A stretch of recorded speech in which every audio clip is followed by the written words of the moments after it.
Siya ay nakatulog at bumalik sa kanyang kwarto. Kinalaon na naman ay lumabas si Jack at agad ninakaw ang flauta. Tumakbo ng mabilis at tumalon. At nakita kagad to sa kanyang inay.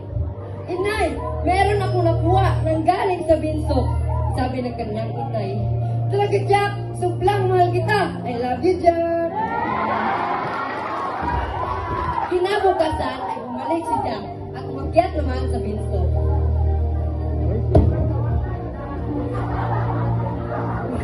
Pagdating niya ay nakita niya ang higante na iihawin sana ang kanyang manok. Ito ang manok na aking iihawin. Bibili muna ako. Umalis ang higante. At dumating si Jack. Uy, manok. Pero ngunit, nakita niya ang higante at agad siyang nagtago. Bye, bunga.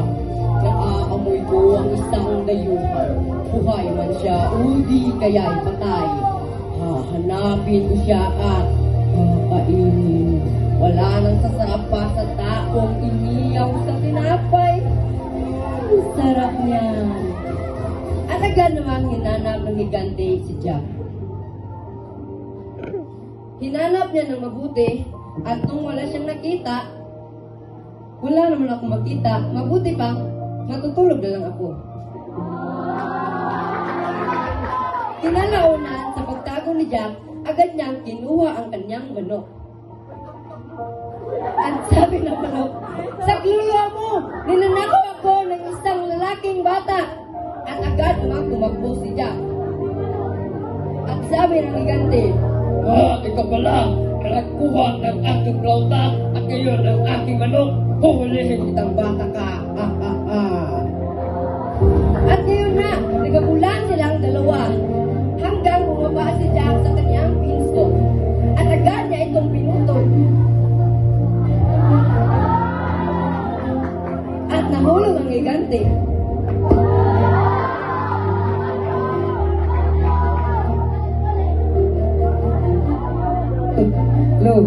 Pagkatapos ngayon, napagtanto ng inay ni Jack na mali ang kanyang ginawa at agad niya itong pinagalitan. Jack, paano naman kung pasaktan ka sa higante? Anong gagawin ko? Wala nang maaalaga sa akin. Pasensya na po, inay. At yun nagtatapos ang kwento ni Jack.